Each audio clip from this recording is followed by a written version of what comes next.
میگن وقتی خدا داشت زن رو خلق میکرد خیلی طول کشید. فرشته اومدن بهش گفتن که چرا داری روی این موجودت انقدر زمان میذاری؟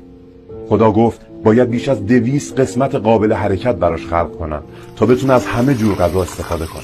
وقتی مریض میشه خودش رو درمان کنه، بتونه روزی 18 ساعت بدون منت کار کنه، همزمان 2 بچه رو در آغوش بکشه و تر خشکشون بکنه.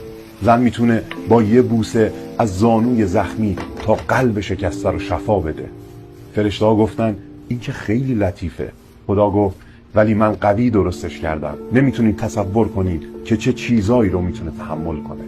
خدا گفت من براش اشک طراحی کردم.